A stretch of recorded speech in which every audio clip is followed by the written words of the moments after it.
अस्सलामुअलैकुम क्लास। ठीक है, हम लोग अब चलते हैं अपने नेक्स्ट चैप्टर की तरफ। इसी चैप्टर का जो है वो बी पार्ट है हमारे पास। ठीक है, पहला वाला था हमारे पास स्टोरेज डिवाइसेस, और अभी दूसरा वाला जो चैप्टर है वो है हमारे पास measuring and improving drive performance. ठीक है, अच्छा, नॉर्मली हमारे पास क्या होता है कि हम ड्राइव की परफॉर्मेंस हम किस चीज से काउंट कर रहे होते हैं कि हम कितनी देर में अपने डाटा को एक्सेस कर पाए। नॉर्मली अगर मैं बात करूं एक आम अल्फाज में, तो हमारे पास अगर एक रजिस्टर है और उसके अंदर हमने कोई डाटा रखा हुआ है, तो हम कितनी देर में अपना जो रिक्वायर्ड डाटा है वो कितनी देर में फाइंड कर पाए हैं। ठीक है, that is called the access time to the exact data जो हमें असल में चाहिए था, also known as seek time. ठीक है, जिसको हम सीक टाइम भी कह रहे होते हैं कि मतलब आपके पास जो है वो कितनी देर में आप जो है वो अपनी चीज तक पहुंच आपने उसको देख लिया या आप उसको देख पाए। The time to find desired data measured in milliseconds depends on two factors. एक है हमारे पास आरपीएम और दूसरा है time to access or track. आपको याद होगा हार्ड ड्राइव के ऊपर हमारे पास क्या था, दो चीजें थी। एक तो ये कि मैंने जैसे बताया था कि तो रोटेट कर रही है, स्पिन कर रही है, that is called the RPM. ठीक है, वो आरपीएम की बात कर रहा है। अभी जैसे एक सेकंड के अंदर जो नॉर्मली हमारे पास हार्ड ड्राइव है, जो एक जनरल हार्ड ड्राइव है, वो उसके जो राउंड पर मिनट है वो है 5200। ठीक है, नॉर्मल है। और वो मैक्स बता रहा था कि आपके पास जो है ना 15,000 में है, यानी कि इतने राउंड पर मिनट जो है वो लेती है आपके पास, पर मिनट के अंदर इतने राउंड लेती है। अच्छा, उसके बाद है hard drive between 6 and 12 millisecond, यानी कि वो नॉर्मली वो कह रहा है कि हार्ड ड्राइव जो डाटा लेती है ना आपके पास 6 से 12 मिली सेकेंड में आपको जो है ना वो डाटा का सीक टाइम दे दी होती है नॉर्मली। ठीक है, यानी कि अगर आप ज्यादा कॉस्टली हार्ड ड्राइव लेंगे, ज्यादा अच्छा मटेरियल लेंगे, तो उसकी जो है वो एक्सेस टाइम जो है वो ज्यादा अच्छा होगा। और अगर वो लो कॉस्ट होगी या उसके मोटर की स्पीड कम होगी, जैसे मैंने बताया कि अगर 5200 और 7400 आती है आपके पास, तो अगर आप 7400 लेंगे तो ऑब्वियसली उसका सीक टाइम ज्यादा होगा। ठीक है, यानी कि जल्दी आप जल्द से जल्द अपने डाटा को एक्सेस कर पाएंगे।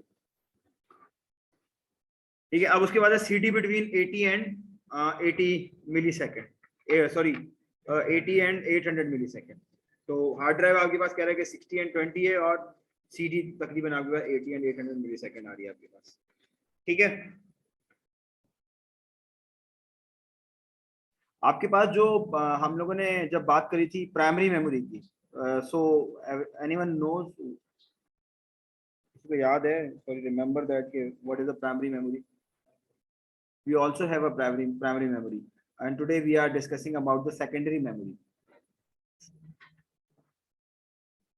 प्राइमरी मेमोरी क्या होती है, हमने बात करी थी। प्राइमरी मेमोरी क्या होती है हमारे पास, प्राइमरी मेमोरी हमारे पास की रैम। ठीक है, वो प्राइमरी मेमोरी है हमारे पास।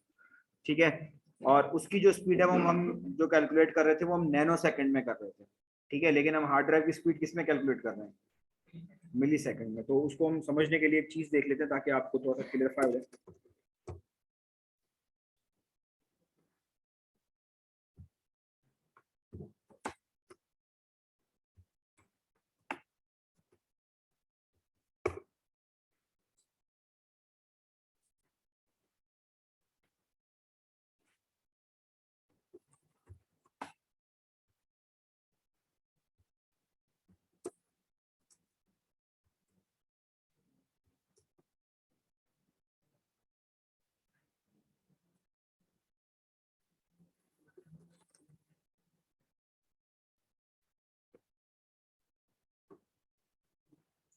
ठीक है, मैं इसके यूनिट निकाल लेता हूँ।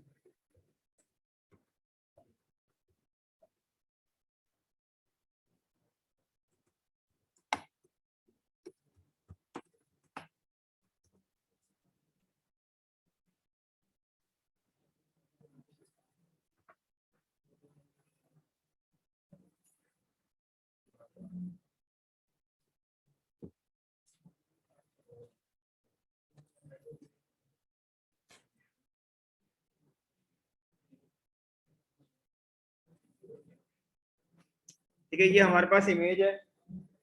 ठीक है, यूनिट्स के अंदर आपको पता होगा ये हमारे पास है मिली। तो मिली कितना होता है हमारे पास 10 की पावर -3, और जो नैनो है हमारे पास कितना है 10 की पावर -9। ठीक है, यानी कि वो 600 जो है ना वो उससे छोटा होता है, यानी कि जो मिली सेकेंड है उससे कितना छोटा होता है नैनो, 600 टाइम जो है ना वो उससे छोटा होता है।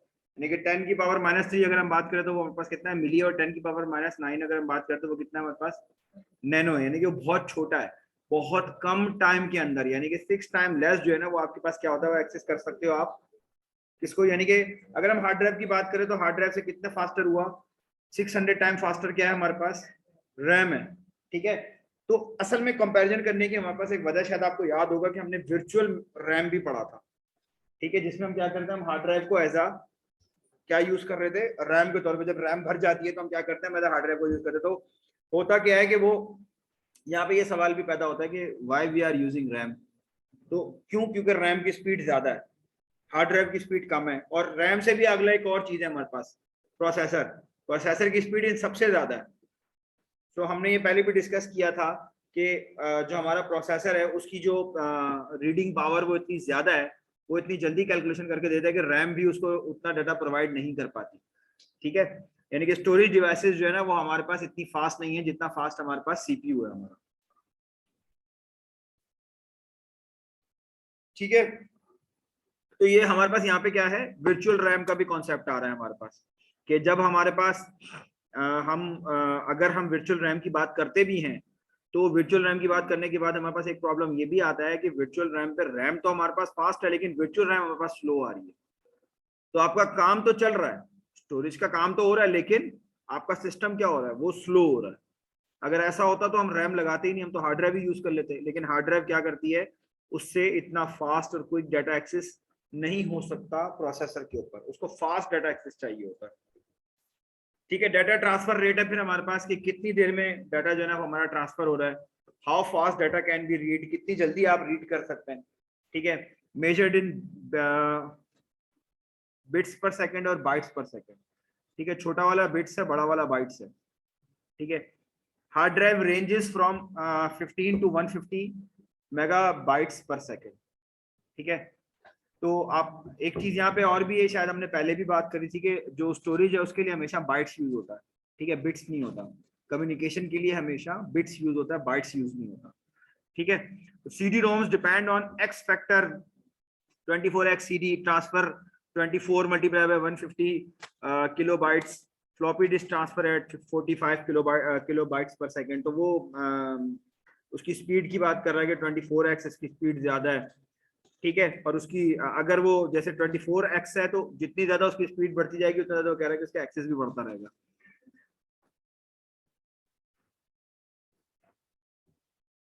ठीक है, अभी हमारे पास क्या आ रहा है हार्ड ड्राइव और रैम।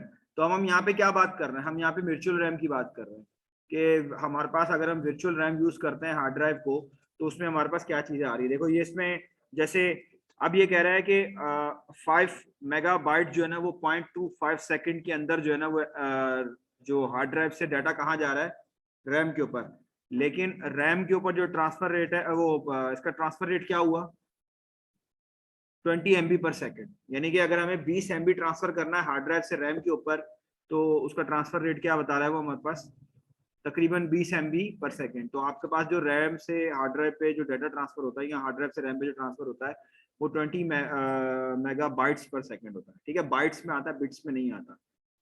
अच्छा, समटाइम्स आपके पास ऐसा होता है रीड एंड राइट्स की स्पीड में फर्क आ रहा होता है। ठीक है, क्योंकि कुछ जो हमारे पास फाइल सिस्टम है उसके अंदर रीड जो है ना स्पीड अच्छी आती है, कुछ फाइल सिस्टम ऐसे हैं जिसमें राइट स्पीड हमारे पास अच्छी आती है। अब आप थोड़ा सा आप समझ रहे होंगे, शायद आपको ये बात भी याद आ रही होगी जो भी हमने थोड़ी देर पहले ही देखा कि ट्रैक्स एंड सेक्टर CD रोम में अलग बनते हैं, ट्रैक्स और सेक्टर और क्लस्टर्स जो है ना वो हमारे पास हार्ड ड्राइव में अलग बनते हैं। तो उनकी जो फॉर्मेशन है उससे ही उनके जो एक्सेस टाइम है उसमें फर्क पड़ सकता है। फिर RPM हमारे पास फर्क पड़ सकता है। ठीक है, RPM से हमारे पास फर्क पड़ सकता है। फिर हमारे पास जो हेड का मटेरियल है या जो डिस्क का मटेरियल है उससे फर्क पड़ सकता है।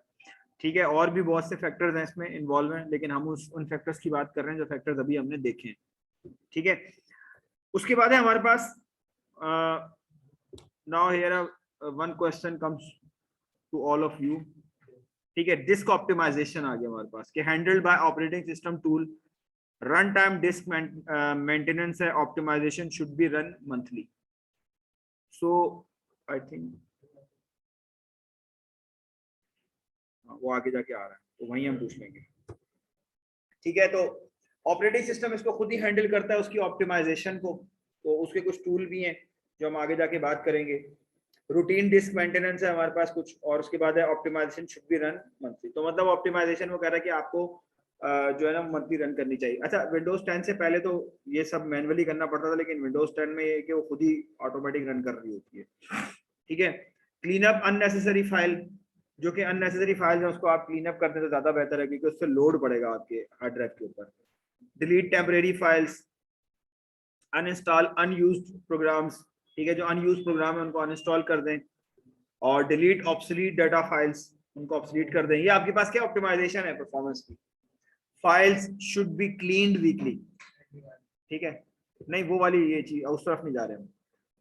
तो हम सिर्फ जनरल की बात करेंगे। स्टोरेज को आप कैसे फास्ट कर सकते हैं, स्टोरेज को क्लीन कैसे कर सकते हैं, उसको ऑप्टिमाइज कैसे कर सकते हैं आप। ठीक है, इसके लिए हमारे पास नॉर्मली क्लीन अप यूटिलिटी भी आती है। अगर आप लोगों ने देखा हो तो क्लीन अप यूटिलिटी है सी क्लीनर, तो एक थर्ड पार्टी सॉफ्टवेयर है, विंडोज का अपना आता है जो ना क्लीनर आता है।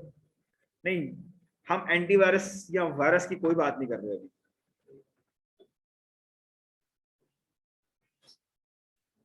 ठीक है, अगर नॉर्मली आप देखें ये हमारे पास क्या है, सी ड्राइव है। तो अगर मैं इस पे बात करूँ कि मेरे पास जो क्लीनर है वो, ये मैं इसमें प्रॉपर्टीज में जाता हूँ तो ये मेरे पास डिफरेंट टूल्स हैं ड्राइव के। तो अगर मैं इसमें देखें, ये रहा डिस्क क्लीनअप। तो ये डिस्क क्लीनअप का जो टूल है ना, ये क्या करेगा, जितनी भी अननेसेसरी अनयूज फाइल्स होंगी ना उनको उठा के लाएगा और आपको ये बताएगा कि ये फाइल जो है ना आप डिलीट कर देंगे। देखिए, जैसे अगर इसमें ये कुछ प्रोग्राम फाइल भी डाउनलोड हुई है, टेम्परेरी इंटरनेट फाइल्स। ठीक है, इसी तरह से विंडोज और ये डायरेक्ट टेक्स्ट की कुछ फाइल हैं, ये विंडोज ने खुद ही बता दिया। फिर रिसाइकिल बिन में कुछ पड़ी हुई है, फिर टेम्परेरी फाइल्स हैं, फिर थंबनेल्स हैं। लेकिन नॉर्मली थंबनेल्स जो है ना वो हमें जरूरत नहीं होती। आप जब कभी भी किसी फोल्डर को ओपन करते हैं उसमें इमेजेस होती हैं, तो आप उसको जब लार्ज व्यू में करके देखते हैं तो वो उसके थंबनेल्स बनाता है, उसको कंप्लीट में उसको ओपन नहीं करता। थंबनेल से क्या करता है कि वो उसको स्टोर कर लेता है छोटी छोटी इमेजेस को। तो ये थंबनेल्स जो है ना ये हमारे पास वही है। ठीक है, अच्छा उसके बाद हमारे पास क्या करता है, ऑब्सोलीट डाटा फाइल्स बहुत सारी हैं जो हमें डिलीट करनी होती है। ठीक है, इज दैट क्लियर कि आप क्लीन अप आपका वहां से कर सकते हैं। तो उसमें आप फिर भी ऐसा नहीं है कि आप सारी फाइलें उड़ा दें, हो सकता है कि वो कुछ ऐसी फाइल्स हों जो आपके प्रोग्राम को रन होने के लिए जरूरी हो। समटाइम्स ऐसा होता है प्रोग्रामिंग के अंदर कि आप जब कोई ऐसा इन्वायरमेंट रन कर रहे होते हैं जिसमें पिछली फाइलें आपको जरूरी होती हैं और आप कोई नई फाइल इंस्टॉल करते हैं तो पुरानी फाइलें भी जरूरी होती हैं। आप पता चला आपने क्लीन अप करके उड़ा दिया, आपने बोला मुझे जरूरत ही नहीं है। तो पता चला आप जो कोड लिख रहे थे, जो कोड लिखा हुआ था या आपका जो रनिंग प्रोग्राम था वो पुरानी वाली फाइलों से चल रहा था, और आपने वही क्लीन कर दिया क्योंकि आप तो कह रहे मैंने अपडेट कर दिया अपना वर्जन। एग्जांपल दे रहा हूँ, अपडेट कर दिया आपने। जैसे अगर मैं बात करूँ PHP 5.5 है तो आपने कहा मैं PHP 5.6 पे आ गया। ठीक है, तो 5.5 की जितनी फाइलें हैं वो उड़ा दो। पता चला आपने जो सॉफ्टवेयर बनाया हुआ था वो 5.5 पे था, उसको 5.6 समझ ही नहीं आती, तो वो आपका जो है वो प्रॉब्लम कर सकता है। ठीक है, उसके बाद है हमारे पास स्कैनर डिस्क फॉर एरर्स। ठीक है, इसी के अंदर है, हम ज्यादा उसमें यही देख लेते हैं। इसी के अंदर है हमारे पास क्या आप डिस्क को एरर्स के लिए भी देख सकते हो कि प्रॉपर्टीज में आप जाएंगे या टूल्स में आप जाएंगे। ठीक है, ये रहा एरर चेकिंग। ठीक है, this will check the drive for file system error. क्या लिखा हुआ है, दिस ऑप्शन। ठीक है, यहाँ से मुझे नजर नहीं आ रहा क्योंकि मैं बहुत करीब हूँ। तो वो ये क्या करेगा आपको, this option will check the drive for the system errors. ठीक है, तो वो आपके पास जो है उसकी ये जितने भी एरर्स हैं वो चेक करने का एक टूल है। ठीक है, ऐसा इसके नीचे ये हमारे पास देखें ऑप्टिमाइज एंड डीफ्रेगमेंट ड्राइव। तो ऑप्टिमाइजेशन भी आप कर सकते हैं और डिस्क को जो है ना वो डिफ्रेगमेंट भी कर सकते हैं। ठीक है, find and fix the errors, move data to a good spot, mark the spot as bad. ये कौन सी वाली लॉजिक है, क्या मतलब है इस बात का कि find and fix the errors, move data to a good spot, mark the spot as bad.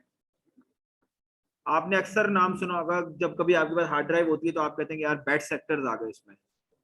कभी सुना है किसी ने नाम, बैड सेक्टर्स आ गए हार्ड ड्राइव में? ठीक है, तो वो बैड सेक्टर्स आ गए, तो हमने देखा कि हमने जो ड्राइव बनाई थी उसमें यहाँ पे ये जो है ना हमारा ये सेक्टर बन रहा था ऐसे ही है। तो हो सकता है कि इस सेक्टर के अंदर कोई ऐसा डाटा हमारे पास मौजूद हो, और उसके बाद भी आप कंटिन्यू डिस्टर्ब कर रहे हो।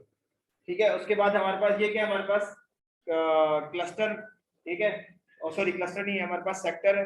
तो हो सकता है कि सेक्टर के अंदर जो डाटा पड़ा हुआ वो क्या हो गया है, वो खराब हो गया, या उसमें कोई ऐसा डाटा पड़ा हुआ है जो अनरीडेबल है। ठीक है, या वहां पे जो हमारे पास आयरन ऑक्साइड के जो पार्टिकल थे वो वहां पे मिसमैच हो गए, या उनकी पॉजिटिविटी या नेगेटिविटी खराब हो गई। ठीक है, वो वहां से हम रीड नहीं कर पा रहे, तो यहाँ पे जो डाटा पड़ा हुआ होगा वो गया। ठीक है, तो अब ये हमें कैसे पता चलेगा कि यहाँ पे जो ये जो है वो हमारे पास डाटा जो है ना वो अब यहाँ पे हमें जो है वो डाटा को रीड नहीं करना, या डाटा हमने यहाँ पे राइट नहीं करना, या यहाँ से रीड नहीं करना। ठीक है, तो ये हमारे पास क्या है, find and fix the errors. अगर कोई ऐसे एरर्स हैं, समटाइम्स ऐसा होता है कि आपने ये अभी आगे ये बात आएगी, समटाइम्स ऐसा होता है कि जस्ट सपोज मैं एक बात करूँ कि ये हमारे पास डिफरेंट क्लस्टर्स, बहुत सारे क्लस्टर्स बने, सॉरी सेक्टर्स बने हैं। तो क्या हुआ कि जब मैंने डाटा रखा तो मैंने नॉर्मली जो ड्राइव अच्छे तरीके से रखने का तरीका आ रहा है वो सिक्वेंशियल मैनर में रखता है कि सबसे पहले वो डाटा जो है ना मेरे ख्याल में यहाँ रखता है, वो आगे आएगा। चलो हम यहाँ से बात कर लेते हैं कि वो सेंटर से रखना शुरू करता है। तो अगर उसने पहले यहाँ पे डाटा रखा, मैंने एक फाइल रखी, मैंने एक फाइल बनाई और उसको जो है ना मैं स्टोर कर रहा हूँ, तो जाहिर सी बात है फाइल एक सेक्टर में तो नहीं आएगी। हमने क्या बताया था जो ऊपर अभी हमने जब हम फॉर्मेट करने लगे थे, याद है अभी हम जब मैं अपने वाली ड्राइव को फॉर्मेट करने लगा था तो उसमें मुझसे पूछ रहा था कि एनटीएफएस में कितने बाइट पे रख के इसको सेक्टर बनाना, याद है? 512 बाइट, और उसमें कितना आ रहा था, 4096 बाइट्स आ रहा था।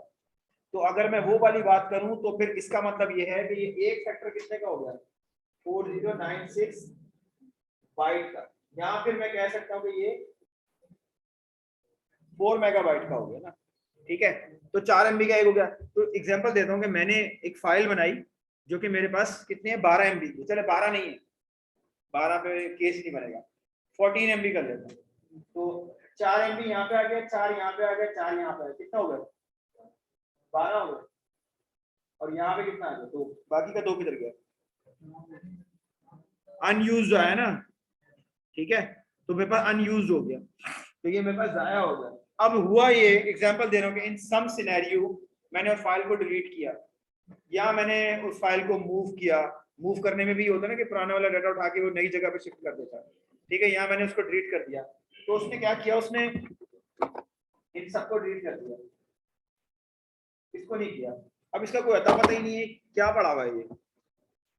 अब जब मैं नेक्स्ट टाइम मेरा डाटा जब हार्ड ड्राइव वो करने आएगा, राइट करने आएगा, तो उसको क्या मिलेगा कि ये वाला क्या है, ये यूज्ड है। तो अगर वो यूं भरता हुआ आएगा तो बोलेंगे छोड़ो इसको, जब मारो अगले पे चले जाओ क्योंकि ये यूज्ड है। तो ये क्या है, ठीक है, एरर है आपके पास। ठीक है, तो आपके पास समटाइम्स होता ऐसा है क्योंकि ड्राइव मूव कर रही होती है। ठीक है, उसमें समटाइम्स ऐसा होता है कि कुछ डाटा जो है वो रह जाता है जब आप डिलीट करते हैं, या जब आप जो है वो मूव करते हैं। ठीक है, या आप न्यू डाटा पेस्ट भी करते हैं, तो उसमें समटाइम्स ऐसा होता है कि कभी कभी, हर दफा नहीं, कभी कभी ऐसा होता है, मोस्टली ऐसा डिलीशन में होता है आपके पास, या कट पेस्ट में होता है कि पुराना डाटा रह जाता है, नया तो कंप्लीट हो जाता है, क्योंकि नया जब तक कि आपके सारे सेक्टर वेरीफाई नहीं हो जाते उस वक्त तक तो नया डाटा आपका पेस्ट नहीं होगा।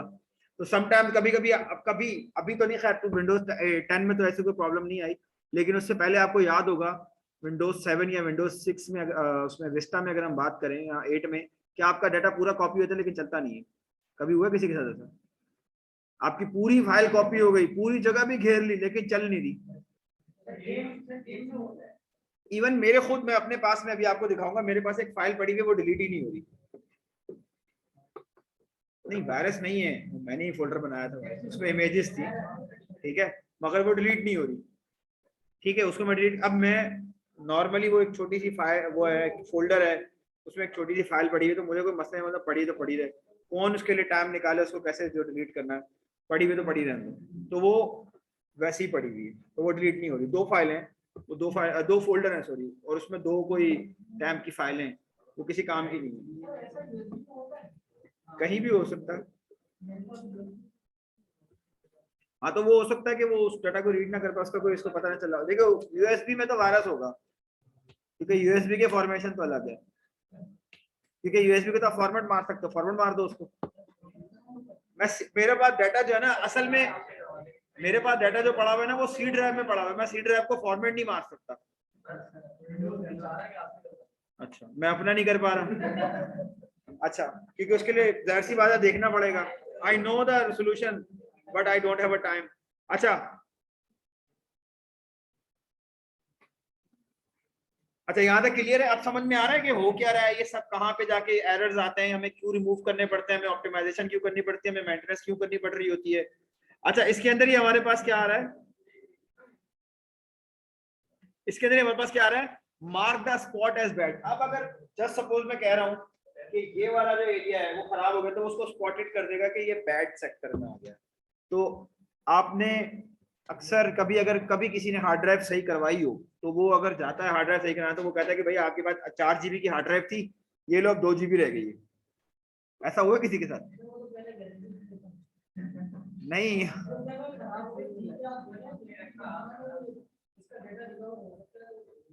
गारंटी देने के पीछे there is some other reason, लेकिन मैं एक बात कर रहा हूँ कि वो जो 2 GB का डाटा था वो किधर चला गया। वो बेसिकली बैड सेक्टर थे, वो उसने उसको बैड सेक्टर करके जो बाकी जो बचा था उसको रिकवर कर लिया।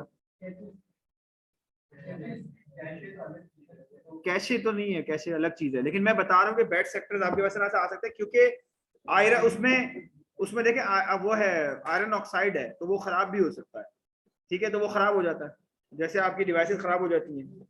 ठीक है, this should be scan monthly. वो जो ऊपर था हमारे पास उसको स्कैन कर लेते हैं। अब आ गया हमारे पास सवाल डिस्क डीफ्रेगमेंटेशन का, जो मैंने आप लोगों से पूछा भी था। Anyone nose? किसी को पता है व्हाट इज डिस्क डीफ्रेगमेंटेशन? कभी की है आपने? एसएसडी में भी होती है। Files files fragment when resave. ठीक है, fragment files load slower, defragment puts the fragment together, this should be fragged monthly। अब होता क्या है, अब होता क्या है हमारे पास कि ये देखें, ये हमारे पास ये पड़ा हुआ है, ये ऐसे हमारे पास बहुत सारे, जस्ट सपोज ये हमारे पास क्या बनेंगे, सेक्टर बनेंगे। तो ये हमारे पास एक क्या बन गया, वो ट्रैक था सॉरी, ये बन गया हमारे पास सेक्टर। ठीक है, तो ये सेक्टर बन गया हमारे पास, और इस सेक्टर का ही एक, अगर मैं कह लूँ पूरा एक क्लस्टर है, या यहाँ से कह लूँ क्लस्टर है, ये सी कह रहा हूँ मैं, और इसको ट्रैक, और ये हमारे पास क्या है। अच्छा, अब हुआ क्या, प्रॉब्लम क्या है? प्रॉब्लम ये आई कि मैंने एक बहुत बड़ी फाइल स्टोर करी है, लेकिन मेरे पास तो एक जो वो सेक्टर है, वो कितना, वो क्या कर सकता है, वो सिर्फ 4 MB का डाटा ले सकता है ना, क्योंकि अकॉर्डिंग टू मैंने जो फॉर्मेटिंग की है, तो एक सेक्टर 4 MB का बन गया। तो अगर 4 MB का डाटा ले सकता है और मैंने एक बड़ी फाइल स्टोर करवाई, अब उसने आया और हार्ड ड्राइव में बोल रहा है कि यार इधर जगह पड़ी हुई थी, यहाँ पड़ी हुई थी, ठीक है, यहाँ पड़ी हुई थी, यहाँ पड़ी हुई थी, यहाँ आगे पीछे करके उसने क्या किया, डाटा को क्या किया, स्टोर करके दे दिया, और फाइल लोकेशन टेबल में जो सेक्टर के एड्रेसेस से वो स्टोर कर लिए। यानी कि उसको ये पता है, आपके टेबल में ये मौजूद है कि कौन सा डाटा कहाँ पे पड़ा हुआ है। जब भी आप कभी फाइल को रन करते हैं, एग्जाम्पल कोई बहुत बड़ी मूवी की फाइल है, ठीक है, और वो आपने उसने यहाँ पे आपने यहाँ पे स्टोर करी है, तो उसने क्या किया है कि डिफरेंट जगहों पे जहां उसको खाली खाली स्पॉट मिले, ठीक है, उसने क्या किया, वहां पे उसको रख दिया। लेकिन क्या आपको नहीं लगता कि अगर हम इसको एक्सेस करने जाएंगे तो स्लो एक्सेस होगा, क्योंकि एक तो बहुत जगहों पे मूव करना पड़ रहा है उसको।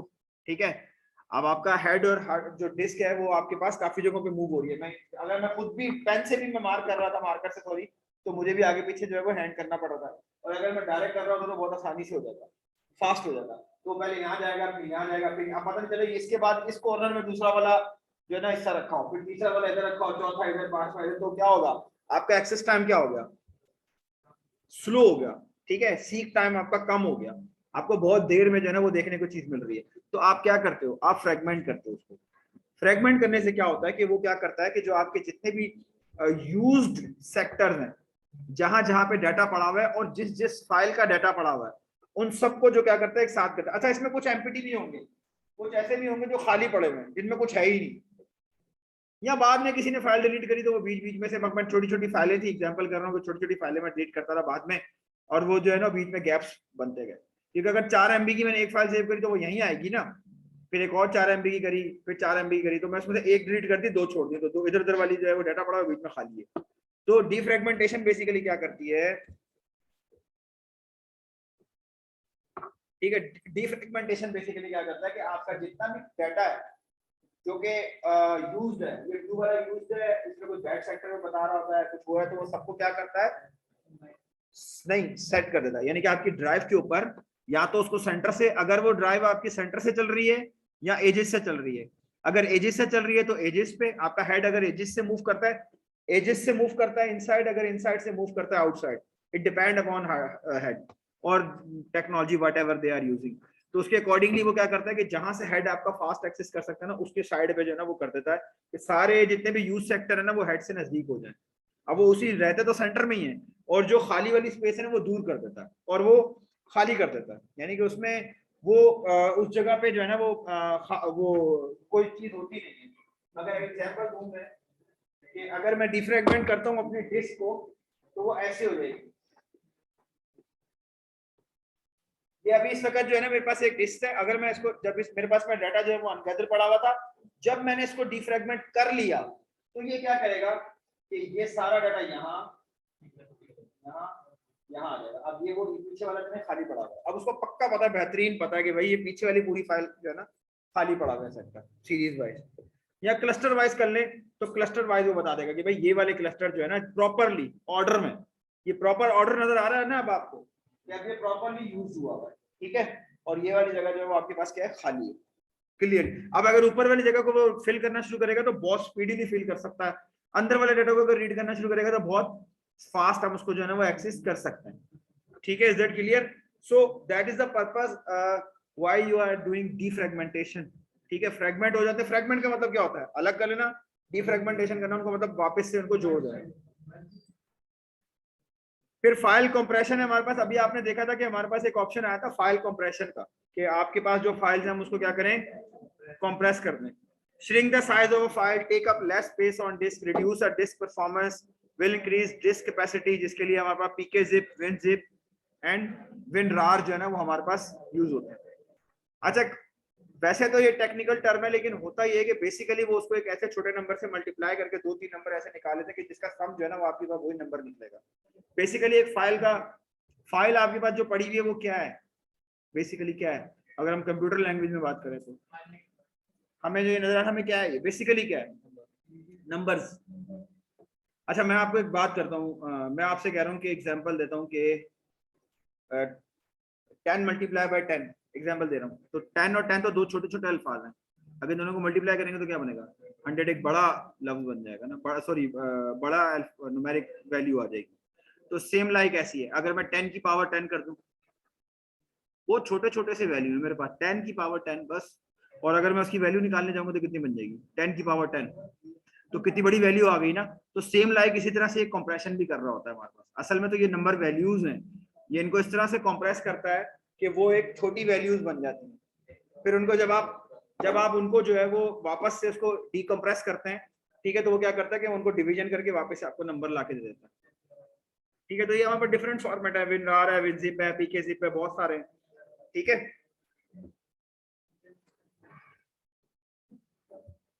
ये फाइल कंप्रेशन है हमारे पास कि उसने फाइल उठाई और उनको वहां पे जो है ना वो आपको कंप्रेस करके दे दिया, उसने कंप्रेशन का रेशियो भी बता दिया कि 37%, 79%, 80%।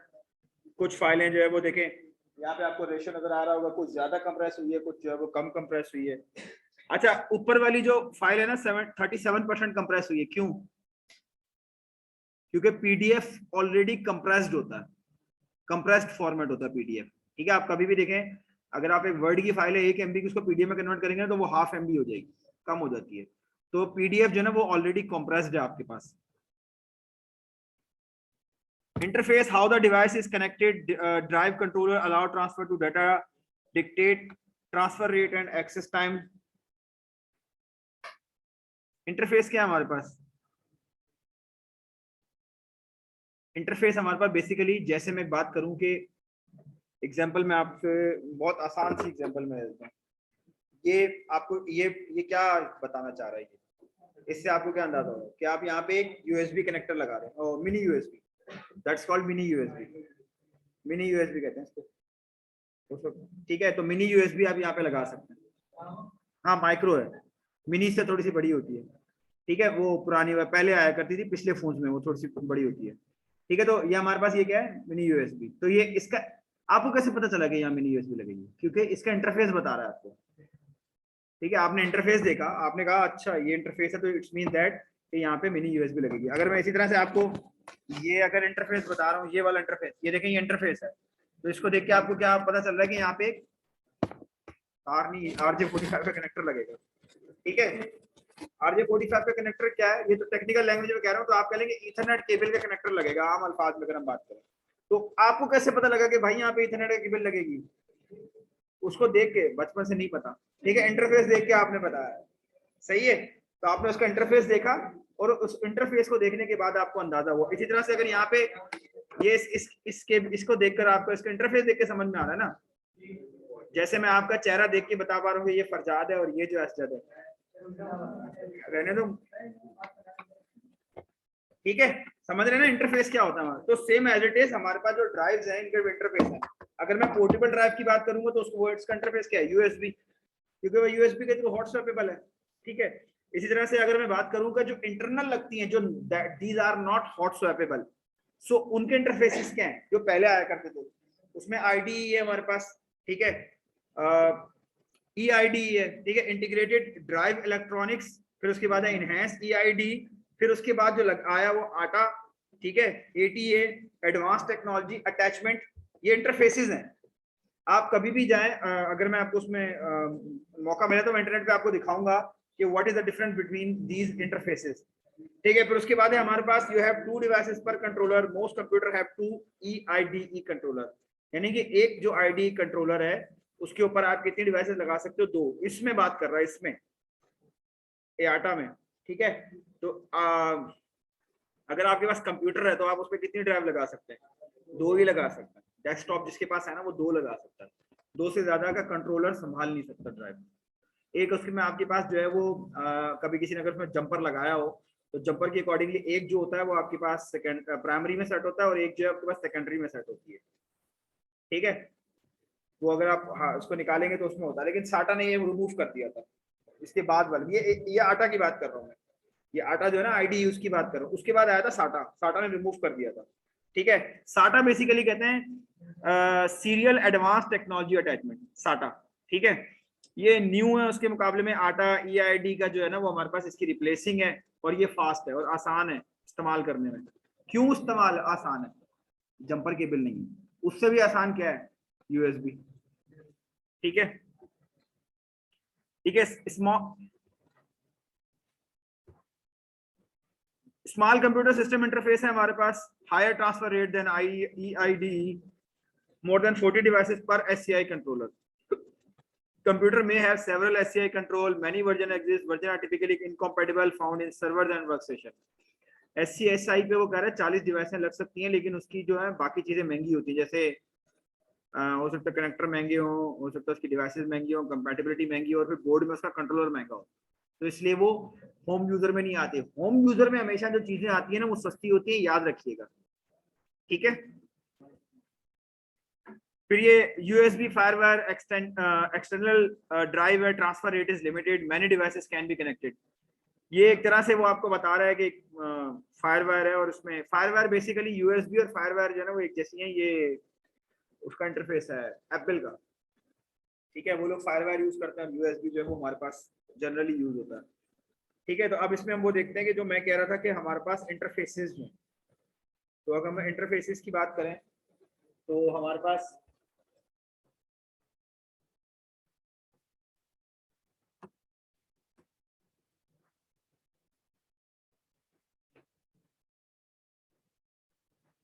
देखिए ये हमारे पास पुरानी है जो हम पहले की बात किया करते थे, अगर आप लोगों को थोड़ी सी विजिबल हो, देखिए ये पुराना आपके पास जो है ना IDE था ये आपके पास, ठीक है, ये पहले आता था। इसमें ये वाली देखें, यहाँ पर पावर लगती थी, ठीक है, यहाँ पे जो है ना ये आपके पास ये कनेक्टर लगता था, और ये बीच में व्हाइट कलर नजर आ रहा है, ये जंपर है आपके पास।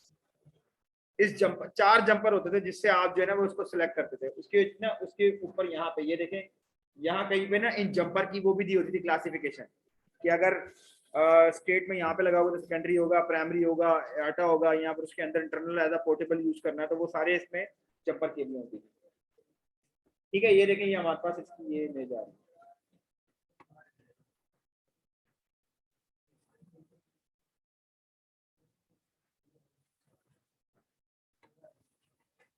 अच्छा, ये इसमें ये दिया हुआ है, ये तस्वीर ये देखें, ये बीच में जंपर है, और ये आपके पास जो है ना वो कनेक्टर है, और ये पावर है, ठीक है, ये पावर के लिए और ये आपके पास कनेक्टर के लिए होता है। अब इसमें डिफरेंट टेक्नोलॉजीज हो सकती हैं, क्योंकि डिफरेंट कंपनीज बनाती, लाजमी नहीं है। हम जो बात कर रहे होते हैं, हम जनरल बात कर रहे होते हैं होम पीसी के लिए, तो ये होम पीसी की बात कर रहे हैं, बट हर जगह पे होम पीसी वाली जो है कॉन्फ़िगरेशन नहीं चलती।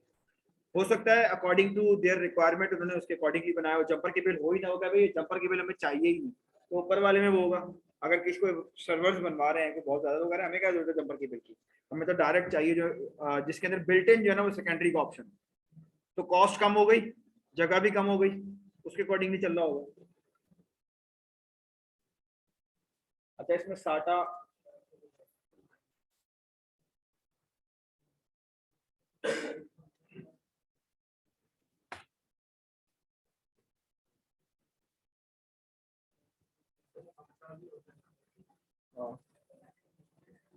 ठीक है, ये हमारे पास जो है ये वाले देखें कितना छोटा सा कनेक्टर है, ये छोटा सा कनेक्टर है हमारे पास, ये साटा का था, ठीक है, ये पावर का है, और इसके बराबर में ये मेरे ख्याल में साटा का है, और पावर का वही होता है, छोटा 4 वाले ही होता है। ठीक है, तो ये हमारे पास क्या है, हमारे पास साटा पोर्ट है, और वो कौन सी थी, आईडीई पोर्ट है। ठीक है class, thank you so much.